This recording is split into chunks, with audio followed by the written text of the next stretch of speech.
guys, terima kasih masih setia mendengarkan kisah-kisah yang terjadi di kehidupan manusia. Kita mulai saja ya. Di sini kita flashback ke tahun 2005, di mana saat itu ada ibu yang berasal dari Surabaya. Dia lahir di Surabaya pada tahun 1955 dan lahir dari keluarga yang kurang beruntung secara ekonomi dan mempunyai 3 orang anak. Ia bernama Astini Sumiarsi, seorang penjagal wanita dari Surabaya. Perjalanan hidupnya kembali di waktu kecil diasuh oleh kakak laki-lakinya yang keras. Sehingga Nyonya Astini ini tumbuh menjadi sosok yang kurang kasih sayang. Dan hal inilah yang membuat karakternya saat dewasa menjadi sensitif dan mudah tersinggung. Nyonya Astini ini sehari-harinya bekerja sebagai pembuat plastik penutup becak. Dia menikah dengan Supilin yang bekerja di bengkel dengan penghasilan yang tidak besar. Setelah menikah, mereka mempunyai anak pertama dan kedua, tetapi anak mereka meninggal dunia. Kemudian Astini melahirkan lagi 2 orang anak laki-laki dan 1 anak perempuan. Mereka tinggal bersama di sebuah rumah kontrakan yang berdempetan dengan tetangga di daerah Kampung Malang Utara, Surabaya. Di mata para tetangganya, Astini dan keluarganya terkenal ramah dan suka membantu. Namun, dia juga terkenal sebagai pribadi yang temperamental dan cepat marah jika diganggu tetangganya. Di tempat dia tinggal, juga dikenal sering meminjam uang kepada tetangga-tetangga di sekitar rumahnya. Astini berhutang kepada Puji Astuti alias Puji. Dia berhutang sebesar Rp20.000. Kepada Rahayu, dia berhutang Rp1.250.000. Kepada Sri Astuti, dia berhutang sebesar Rp550.000.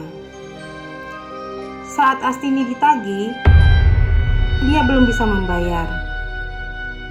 Mereka biasanya mengeluarkan kata-kata kasar sehingga Astini merasa dihina dan menjadi tersinggung. Di suatu hari, pada Februari 1996, sekitar jam 4 sore, Puji yang saat itu berusia 32 tahun pergi dan masuk ke dalam rumah Astini. Sebelumnya, Puji pernah menagih hutangnya kepada Astini. Ini bukan pertama kalinya dia menagih hutang, tapi sudah berulang kali. Pada hari itu, Astini menolak membayar hutangnya, hingga Puji akhirnya mengeluarkan kata-kata yang menurut Astini kasar.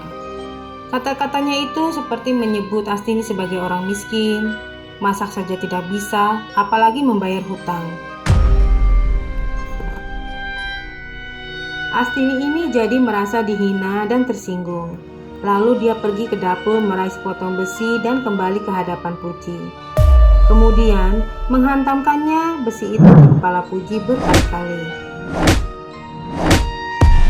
Setelah Puji meninggal, jenazahnya langsung diseret ke dapur, lalu ditutup dengan tikar. Sekitar jam 2 subuh, Astini bangun dari tidurnya. Lalu dia pergi ke dapur. Dia pun memulai memotong-motong jenazah Puji menjadi beberapa bagian. Potongan-potongan jasad itu dimasukkan ke dalam beberapa kantong plastik dan dibuang ke berbagai tempat sampah dan sungai Surabaya. Kemudian, seorang warga kampung Wonorejo sedang melakukan kerja bakti di sungai Wonorejo menemukan seonggok kantong plastik yang ternyata berisi potong tubuh, tepatnya bagian kepala, yang kemudian diamankan dan disimpan di kamar jenazah Rumah Sakit Dr. Sutomo untuk dilakukan otopsi jenazah tersebut. Berita penemuan potongan kepala ini geger di media dan surat kabar di Surabaya. Hingga suatu hari didengar oleh Agus Purwanto, adik dari Puji, yang kemudian mendatangi kamar jenazah dan mengenali bahwa potongan kepala yang ditemukan itu adalah benar milik kakaknya, yang sebelumnya sudah dilaporkan hilang. Atas penemuan potongan kepala itu, polisi pun segera bertindak. Kebetulan, ada beberapa saksi yang melihat Puji Astuti berada di dalam rumah Astini ini, sebelum kemudian dinyatakan hilang. Polisi segera membawa Astini ke kantor polisi untuk diinvestigasi lebih lanjut. Tentang penemuan potongan kepala itu, usut punya usut yang berdasarkan pengakuan Astini ini, terungkap fakta-fakta yang mengerikan jika dia melakukan hal yang sama kepada Rahayu dan Sri Astuti. Kejahatan yang dilakukan Astini bermotif tersinggung karena ditagih hutang dengan kata-kata kasar. Dia menghabisi korbannya lalu memotong-motong kedua jenazah itu menjadi 10 bagian. Astini menghabisi Rahayu pada bulan Agustus 1992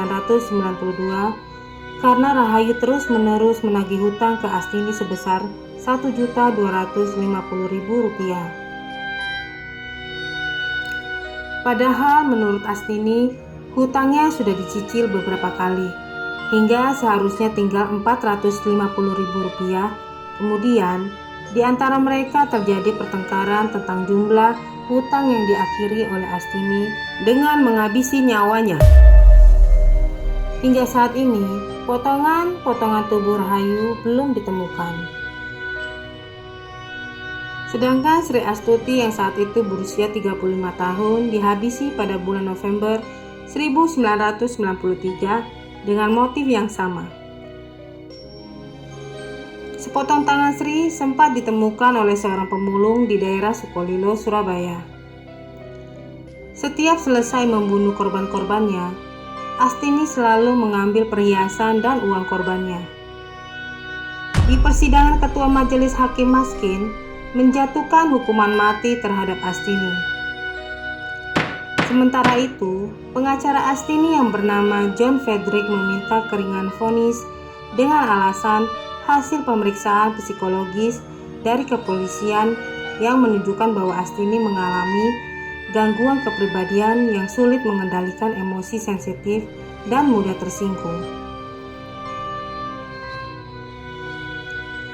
Gangguan kepribadian yang dialami Astini ini disebabkan masa lalunya yang suram dan perjalanan hidup yang terus terbelit kemiskinan serta terlilit hutang. Respon Astini apabila ditanyai mengenai keadaan keluarganya langsung menangis. Tetapi apabila ditanya soal korban, ekspresi wajahnya datar dan dia bisa menjawab dengan tenang. Walaupun begitu, Astini ini mengaku menyadari dan menyesali perbuatannya. Namun pada tanggal 17 Oktober 1996, Pengadilan Negeri Surabaya tetap menjatuhkan vonis mati kepada Astini.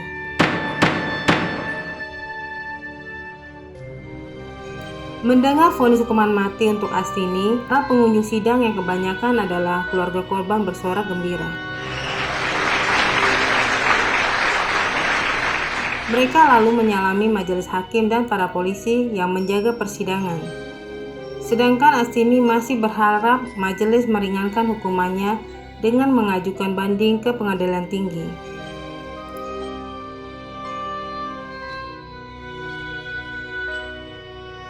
Sambil menunggu banding, dia ditahan di Lembaga Pemasyarakatan Wanita Sukun Malang, Jawa Timur. Hasilnya, bandingnya ditolak. Pengadilan Tinggi Jawa Timur akhirnya menguatkan putusan Pengadilan Negeri Surabaya. Kemudian pada bulan Juni 1997, dia mengajukan kasasi ke Mahkamah Agung dan ditolak pula.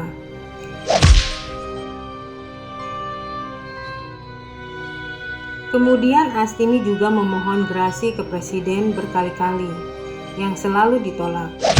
Selama di penjara menunggu hukuman mati, Astini mengeluh bahwa tidak ada orang yang memperhatikan nasibnya. Dan selama di penjara, keluarganya sangat jarang datang membesuknya. Dia juga mengkhawatirkan nasib ketiga anaknya. Namun, ternyata ketiga anaknya telah dirawat dan disekolahkan oleh pendeta Andreas Nord Mandala. Hari-hari menjelang eksekusi mati, dia dipindahkan dari lapas Sukun Malang ke rutan Medaeng. Lalu dia menjalani masa isolasi selama 5 hari dari tanggal 15 hingga 19 Maret 2005. Astini meminta 3 permintaan yang semuanya dikabulkan, yaitu mencicipi buah apel dan langsat. Lalu, ia meminta uang yang akan diberikan buat anak-anaknya, serta meminta untuk didoakan. Kemudian dia juga meminta untuk bertemu suaminya Supilin dan ketiga anaknya yaitu Sulastri, Teddy, dan Pandu. Pada tanggal 18 Maret 2005, Astini mendapat kunjungan dari Kepala Lapas Wanita Sukun Malang yang bernama Nunuk Mardiati dan Mariam, temannya sesama tahanan selama mendekam di lapas tersebut. Nunuk membawa makanan kesukaan Astini yaitu roti, cumi, dan juga buah-buahan. Diinfokan pada waktu itu ya guys, Astini menjadi wanita pertama yang dieksekusi mati di Indonesia. Pada saat eksekusi dilaksanakan, dia didampingi oleh Teddy, anak duanya. Jasadnya kemudian dibawa ke Rumah Sakit Umum Dr. Sutomo Surabaya untuk diotopsi. Astini dinyatakan meninggal pada jam 1:20. Dia dieksekusi mati saat berusia 50 tahun pada tanggal 20 Maret 2005 dengan cara ditembak di daerah jantung dengan 6 peluru oleh 12 personil regu tembak. Sesuai permintaan keluarganya, jenazah dikuburkan di TPU Pemerintah Kota Surabaya di Wonokusumo Kidul, Surabaya.